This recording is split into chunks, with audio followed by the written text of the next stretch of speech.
That's one of the things that I dislike more than anything. If I'm Spider-Man, then the lawn is my Green Goblin. If I hadn't known you were a dad before, I would now. Mm-hmm.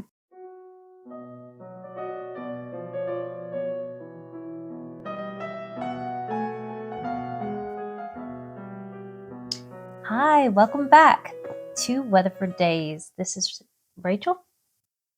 I'm Jason. He didn't know I was going to throw that at him right then.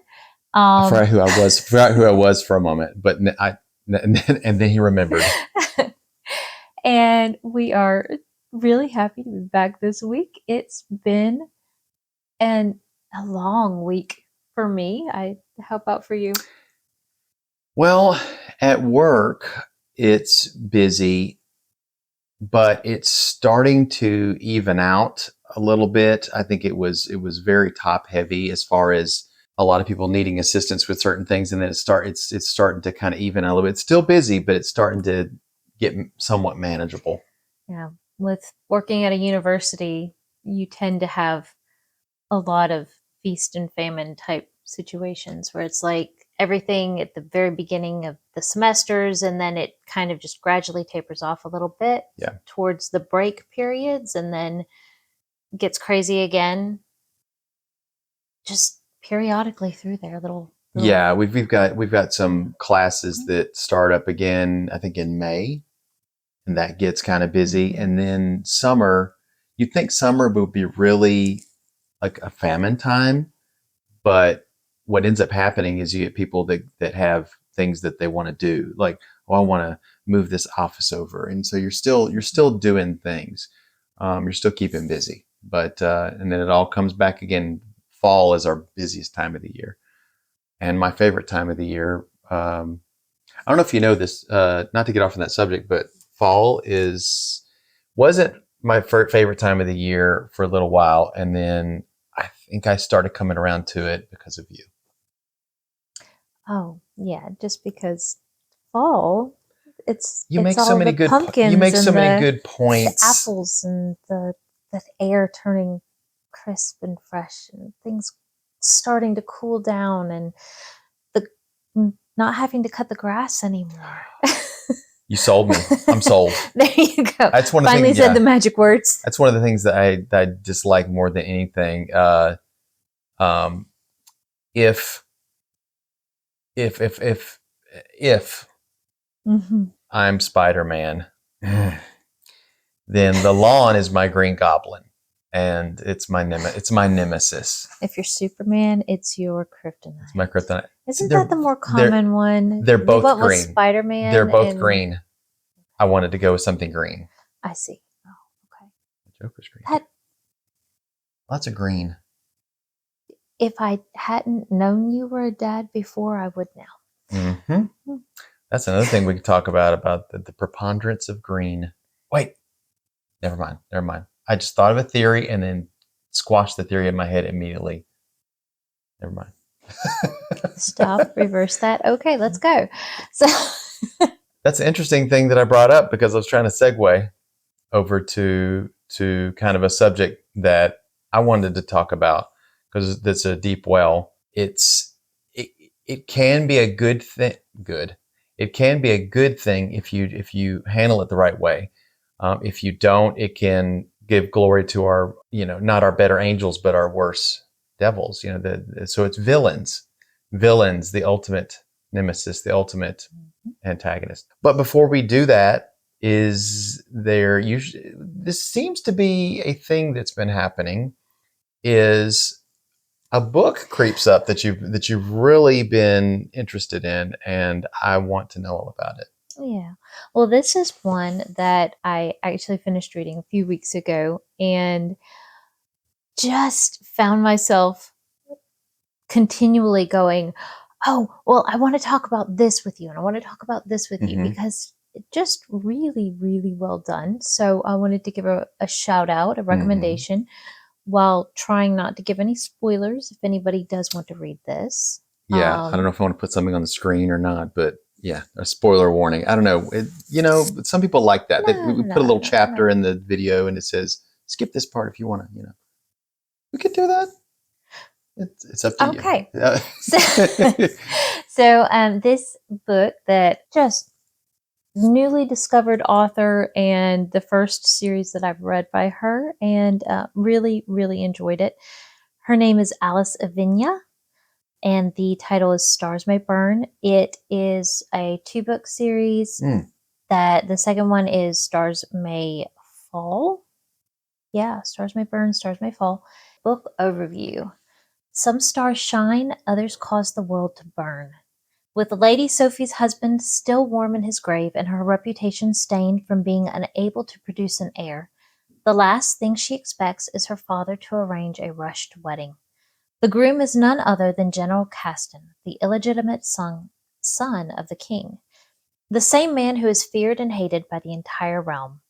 Still, she has been trained to be the dutiful wife and accepts her role without complaint. Yet how could she hope to be the spouse she is expected to be when the general is frequently absent and seems to be hiding dark secrets that cause her curiosity to burn? Caston's luck is running out. With the king and his court eager to see him dead, he knows he must marry or risk his lands falling into the wrong hands. His plan seemed a simple one. Marry the woman he has always secretly admired, but keep his distance to avoid forming an attachment. After all, he will likely be dead within the year. No need to cause her unnecessary anguish. It doesn't take long for Caston to realize he's misjudged the beautiful widow. Sophie misses nothing and is learning dangerous truths that could get them both killed. Caston has always been willing to lay down his life in the name of peace, but he will not allow them to harm her. To keep his bride safe, he would burn the kingdom to the ground. So it says a heart-pounding dark fantasy world with clean, slow-burn romance, perfect for fans of The Starlit Prince, Mistborn, Defy the Night, and Alchemy of Souls.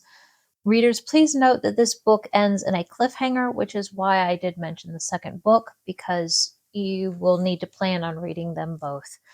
Is that your plan? Because if this is the first one, is the second one out yet? Yeah, I've read them both. Oh, okay. Of course. I want to get a report on what happens in the next one, either sometime this week or just on episode. Who knows?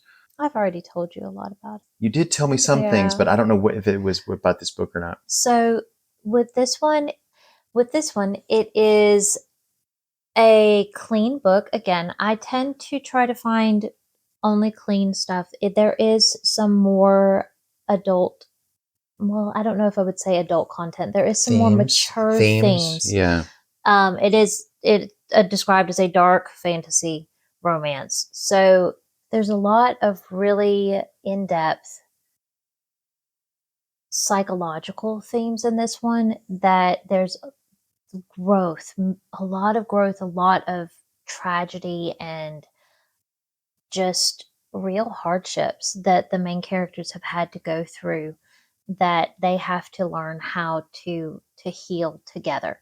The fun thing that the synopsis doesn't mention, and that it took me a little bit of reading into it to realize, is that this is actually a retelling of, or it borrows from Beauty and the Beast. It's not a fairy tale retelling in that sense, but it does very much lean into those Beauty and the Beast themes.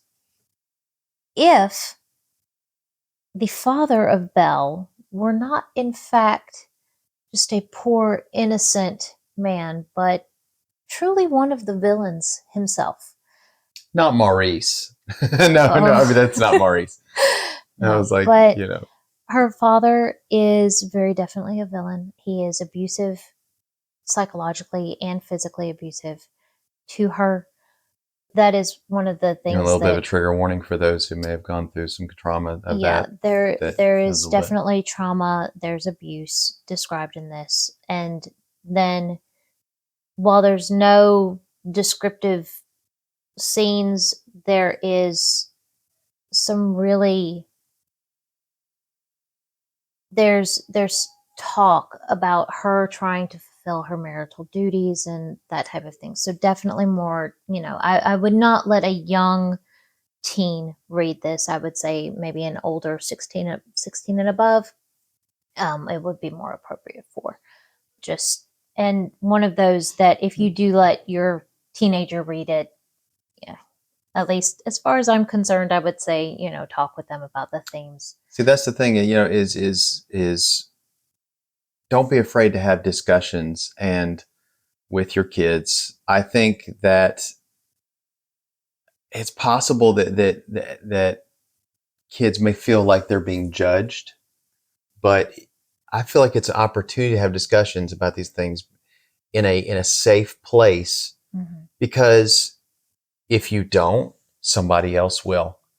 Well, and that's kind of the thing. There's coming from the homeschooling perspective, we tend to have a reputation for shielding our kids. Mm. And that is one of those things that I totally love, being able to shield my kids and to shelter them and to make sure that, whatever is coming into their world is wholesome and is clean and, is of good of report. As a Christian, that's something that I want to make sure that they have their moral guidelines really set. And yet at the same time, you can't shelter them from everything. You have to lead them and guide them through those things. At least that's, my opinion. There's going to be a lot of people that disagree. There's going to be people that think that I'm sheltering my kids too much. And some people think that I'm not sheltering them enough. So you've got to figure out for you what works for your family and for your individual kids. You have to know them well enough to know what they can handle and what they can't. And the only thing that I would say is encourage you all, as I'm hoping that other parents find our channel and that they enjoy this type of thing. They can And relate, maybe. Yeah. yeah, but if you have, younger kids, older kids, wherever you are, that you teach your kids to think through. And that's going to be something, continuing theme. My biggest encouragement to the world is anything, especially the movies and the books that you bring in to share with your children, and that you bring in for yourself also, but more specifically, more importantly for your children, is that you think through and you teach them how to think through those Yeah. themes and to really analyze and dig deep into what you're learning, what the worldview is. Learn about the author and what their perspective is on the world, where they're coming from religiously, politically, whatever that may be. And yeah, There's gold. I think there's gold to pull out of just about everything. As a side note, I won't necessarily go into it in this episode in depth, but there are guys I used to hang out with, they were of course older than me, at my old church back home in Alabama. And we would just totally just go, we went to see The Matrix. And we didn't just go see The Matrix and go, ooh, that was a cool movie. We went, ooh, and think about your perception of the spirit. There's these battles going on in the spirit realm. There's an illusion that the enemy is trying to drape over your mind and keep you from. And we would always try to find these when you see these videos now online where somebody goes, the hidden depth, spiritual meaning in this movie, or like something like we would see some of these talk show hosts talk about. They had their own channels, but we did that way back in the day, and that we used to love doing that. We would talk about Star Trek and theory and what that all meant. And those are I think those are channels to keep open with your children. I don't think it should just be, here's your parents, here's the parents, here's the kids, and there's this separation. Never the twain shall meet. I think you need to be able to talk about anything with your kids, and they need to be able to know that they can talk about anything with you without you kind of, shooting them down. There's going to be some judging and discerning, but you're not saying that they're bad people. They're people that need guidance, and they're and, and I don't know. I think keeping those channels open is with your kids is very, very helpful. And you don't want those channels to keep open having communication. children is such a gift. And they're only young for so long. Be intentional. Build those relationships. Talk to them. Share in their world. Bring them into your world to a certain extent. Be careful and be intentional about what you're exposing them to. I think that innocence is precious. Once it's gone, it's gone. I'm not saying expose them to R-rated movies or the violence and all that kind of stuff. Don't No. I'm not. Please don't.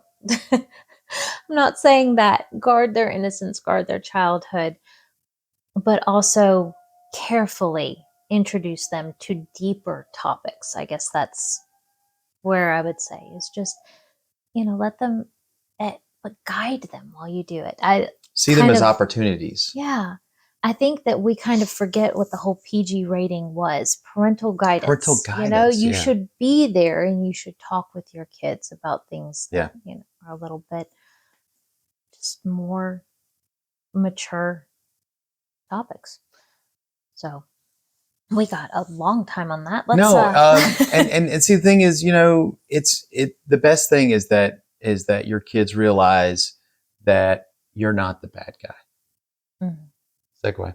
All right. Okay. So one thing you said stars may burn, and I couldn't help but think about the line from The Dark Knight, Christopher Nolan Batman movie, where Alfred says, "Some men just want to watch the world burn," and that speaks to chaos, and it speaks to the chaos, the themes of chaos and order. Is you have one on one side that their goal is to tear down, to show that we are all broken individuals, but the way they go about it is not it's forcing the issue. And the champions of order are basically like, let's keep things the way they need to be. So specifically that's talking about the Joker and Batman. The thing about, which is one of your favorite villains, I would say, okay. The Joker is an example to me of a villain that needs to be irredeemable. There are different types of villains in my mind. He would fit one that's irredeemable, and I'll go into the different types, and then what makes a really good one, what makes a really good bad guy, what makes a really captivating, for all the right reasons, bad guy. So you've got the villains that are truly evil. You've got Sauron that just, obviously, there's nothing good in him. He was cast after Satan himself, right? And there's somewhat, yeah. Oh, well, I keep thinking Morgoth as Lucifer. If you guys know, Morgoth predates. Yeah, but Sauron was his chief lieutenant, and he just fits more of that mold. You think? Well, honestly, I think they both do. There really is just this thing of they're all, super powerful beings that are evil completely to their core. Their entire purpose is to destroy. They don't want to see anything good. They're ruled by rage and hatred for the good. And it's not even, the whole just liking chaos. It's not even selfishness. It's that they just can't stand there to be any light or good in the world. So that's, to me would be the ultimate villain, the ultimate bad guy. But then you've got other shades of evil, right? You've got the ones that are ruled by selfishness. Yeah. Well, okay. Now, when you say selfish, a lot of times you would have people that would be like, I want to. A lot of times you would have, sometimes in the you have someone who wants to make a name for themselves. They're big on theatrics, so they want in the fictional world. I mean, some people in the real world would say this, but they want all eyes on them. So they generally are going to go big. They're going to do things like take over a city. They're going to do things like take over a countryside. They're going to do something that the more eyeballs on them, the better. And I think that just shows some psychological issues with attention, like where they don't feel worthy So, we're breaking them down psychologically. But that's selfish. I was thinking about envy as well.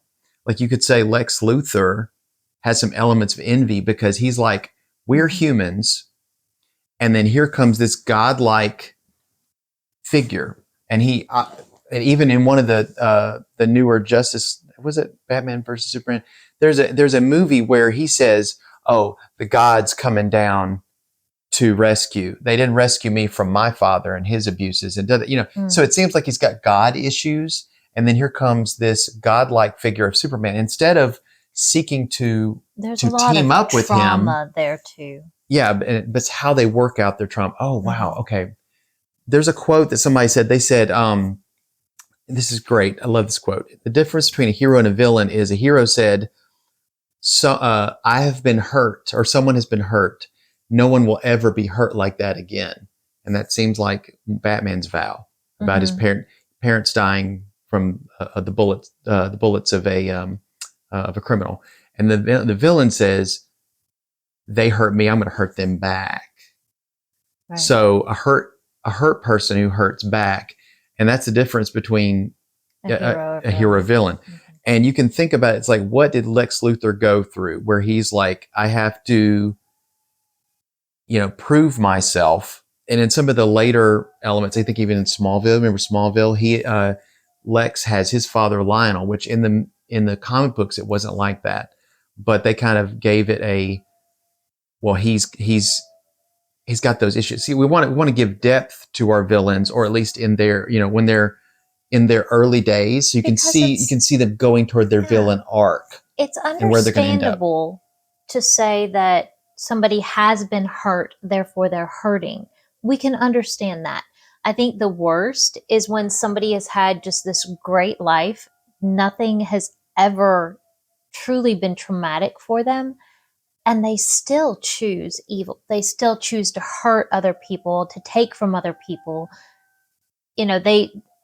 For their own, and it really is all about selfishness, right? It is. I mean, the ultimate hero is selfless. The ultimate villain is selfish. They care more about themselves, their own desires, their own needs, wants, goals. It's the pride of life, right? Very inward focused. They're going inwards, and whereas the hero goes outwards. So somebody, that's the worst kind of villain, is somebody that's had everything given to them. They have no reason to try to push other people down, and they still do. Yeah. It's like, so how soon they forgot where they started or where they began. Yeah. When you've got a king, like in the book that I did, you've got the father, you've got the king. These are the two villains that emerge in this story. You've got the king that obviously he has all the power, he has all the wealth, he should have everything that he needs, and yet he still is abusive towards his illegitimate son in order to push his recognized son forward. And then you have the father who, at least for him, he's a little bit more understandable because he grew up poor.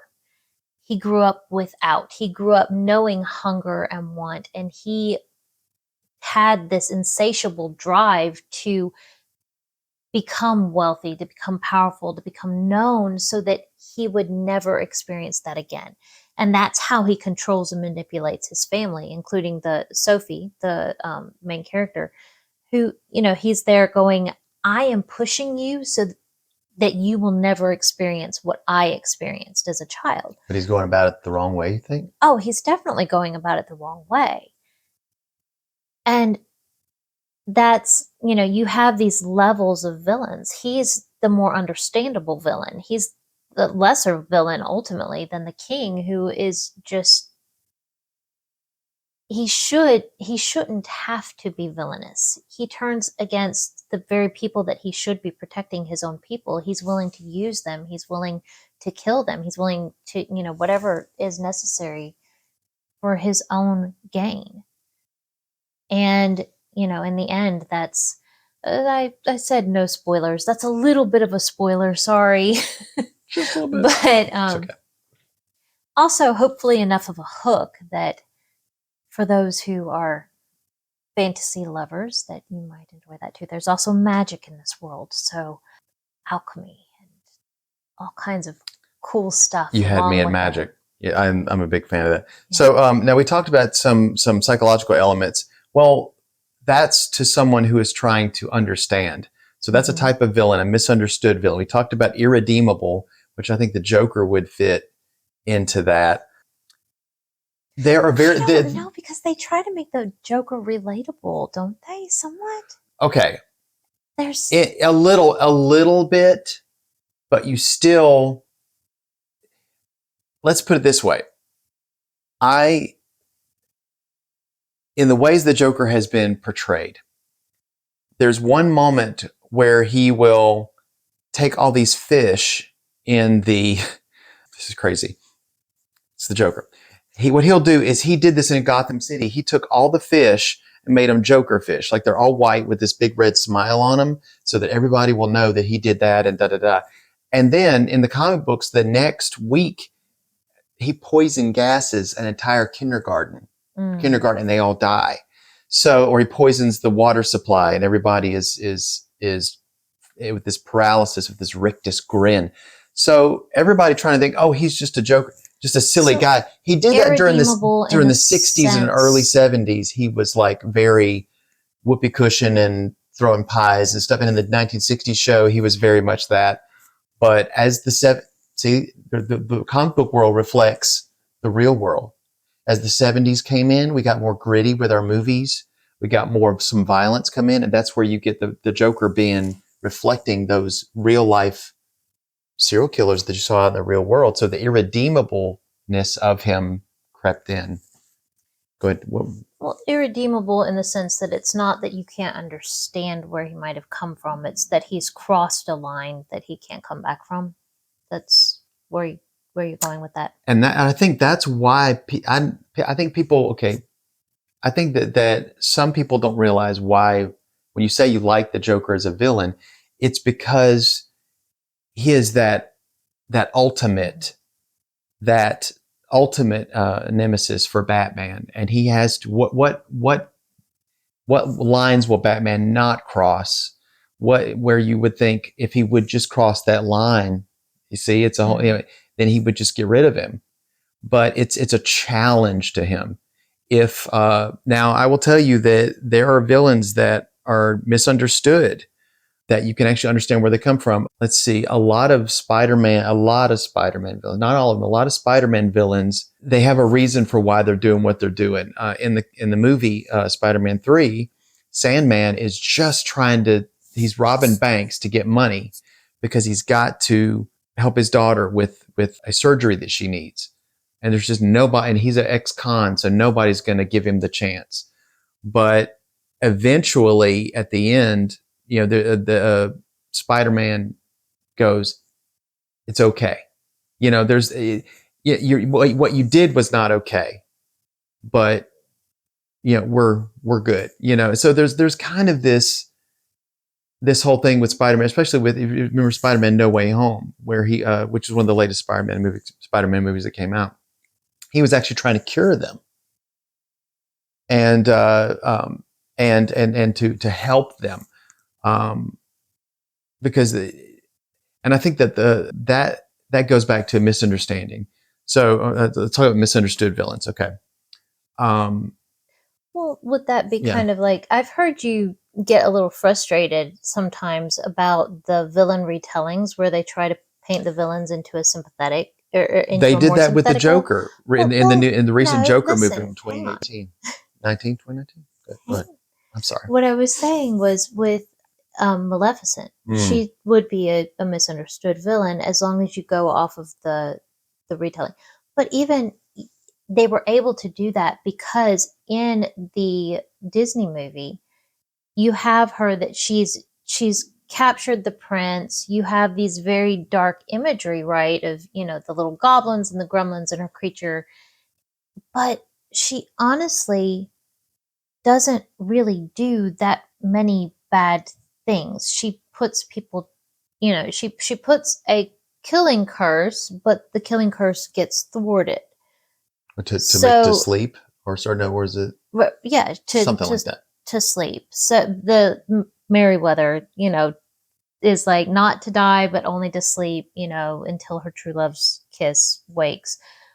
But that was probably the worst thing that she tried to do. She's jealous and she tries to kill. Envious, yeah. Right. She tries to actually kill a baby that has, completely innocent.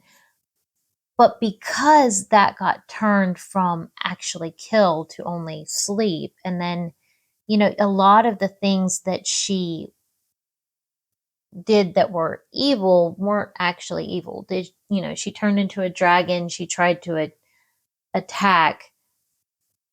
She died for that in the Disney movie, right?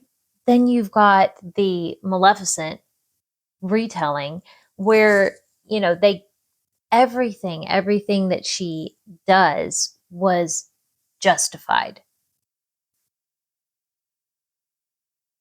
They made the king. They made the king real. You see, the king was just a average good guy.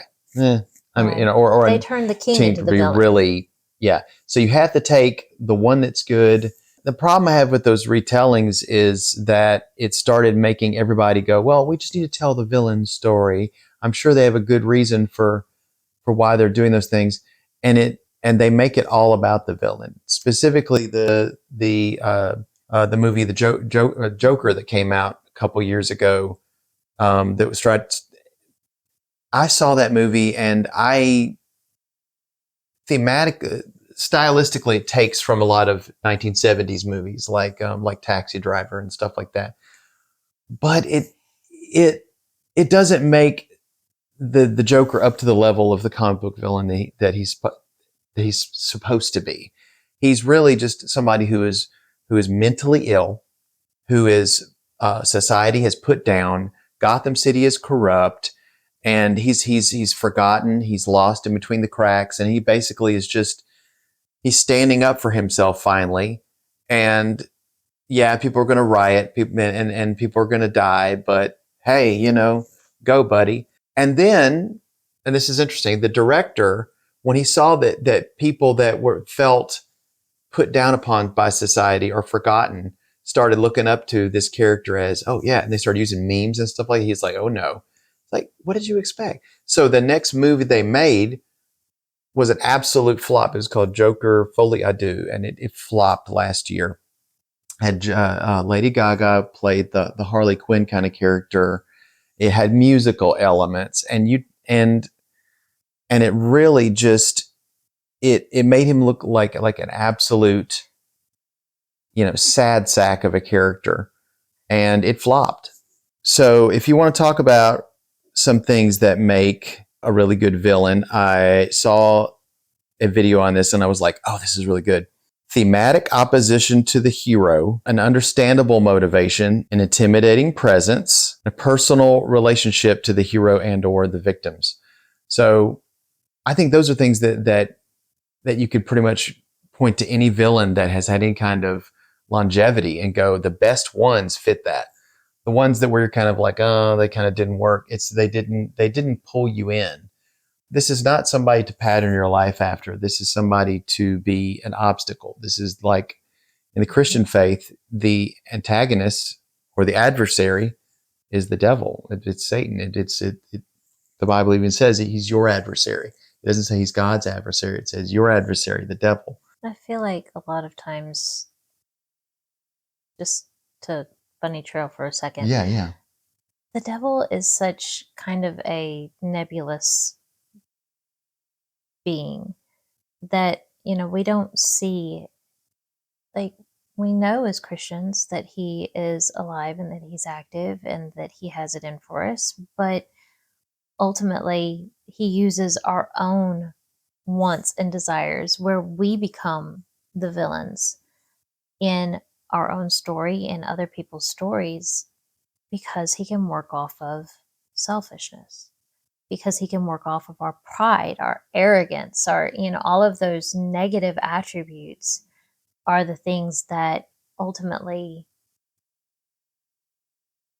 that's what makes us us the villains. We say, oh, the devil's the villain, but it's only what he is able to do through us that truly has any impact in the world, right? It's free will choice. It's the Right. danger of free will choice. You just said something. I was like, sometimes I do feel like the villain, but it comes and goes. It's all about choices that I've made that have not been great. And It's our choices that define us, Harry, far more than our abilities, right? thank you. Far more than our circumstances. Yeah. It's ultimately, bringing it back to what we were talking about at the beginning. It doesn't matter what circumstances you came up in. It doesn't matter what happened to you. Yeah. It doesn't matter what you've lived through. Well, of course, those all matter, but whether you become a hero or a villain, it's about the choices that you make. You have the ability to dictate the outcome of your life by what you choose to pursue. And ultimately, obviously we want to point back to God here and going that is the ultimate path towards good of going, I want to choose love. I don't want to choose hate. I want to choose, and the ultimate love is that God is love. He gave us the ability, the propensity to know what is good, to know what is right by modeling ourselves after him. And, his spirit in our hearts is what fuels all of those good choices. I can speak to that. Two words that we mentioned in here that seem so. Did we know we were going to preach on villains? Oh no! I kind of did, but I didn't know where I was going to come back. So misunderstood and irredeemable. In books and in films, things like that, we go, oh, that villain is irredeemable or misunderstood. But you're not misunderstood because the ultimate hero took our place. The ultimate hero took upon flesh. That's Jesus. Took upon flesh and was touched with our infirmities, was touched with what it means to be human. So there's no chance that you're ever going to be misunderstood. Understanding is the very thing that God has for his creation. And all you have to do is understand him because he understands you. There's no inner story that you have that's not being told. God knows your inner self more than you do. And as far as irredeemable, there's no one that's irredeemable in my mind. And we may, in fiction, we want to see that irredeemable villain because we want to see because ultimately I think that they're representatives of of the irredeemable, which is Lucifer, the Satan kind of character. But as far as us, as humans, no one's irredeemable because the ultimate in redemption was the ultimate hero. As we talked about in the I think the second, we talked about the ultimate archetype of the hero being Jesus. Sacrifice, the ultimate sacrifice, laying down your life. So I don't think anyone's irredeemable, and I don't think anybody's misunderstood. And ultimately, yeah, we can make heroic and villainous choices in the same day, and it's all about we like to look repentance. At what makes a hero. We like to examine them. We like to see the psychology, and I think that it's important as we're examining things to not just focus on heroes, but also focus on villains, because as human beings, we have the propensity for both. We can choose good, we can choose evil, and we can sometimes do both in the same day. And, we always go, oh, well, we're the hero of our story. Make sure you're not the villain of your own story. Make sure that you're choosing every day and that you're examining, that you're thinking about, what are my motivations here? Because that really that's what it comes down to between a hero and a villain, right? Is what are the motivations? Are you choosing to act in this way out of selfishness or selflessness? Are you choosing to act out of love or hatred? Are you choosing to put your own pride and your own, desire for glory aside to lift other people up, or are you trying to put yourself forward? And all of those things are truly what makes the hero or the villain.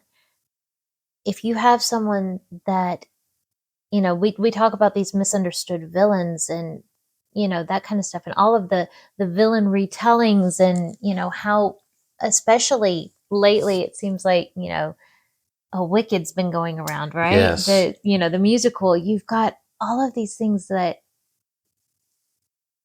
people want to understand the heart of people, and they like being able to turn these stories around and see the other side and that kind of thing, because we can see in ourselves that we have the capacity for being misunderstood, being portrayed as evil when our intentions are good.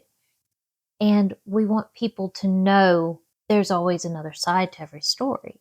So I don't think that, it's one of those that we as parents, we sit here and we go, well, is this good or is this bad? How people are trying to tell the villain's side of the story.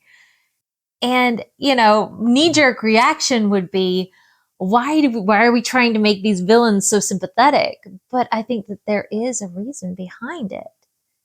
There's a logic to it. It's that we're trying to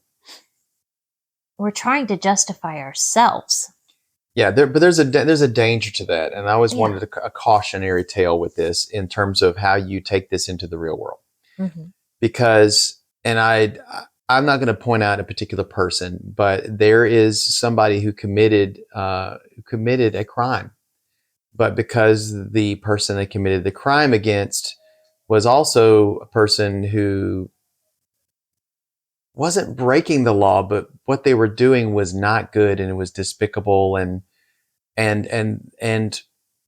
I saw people. It's almost like people were fangirling over this person, and I just think that's dangerous, and ultimately it makes me a little bit nervous about people that would try to do these things again, and for quote a good cause and go about it.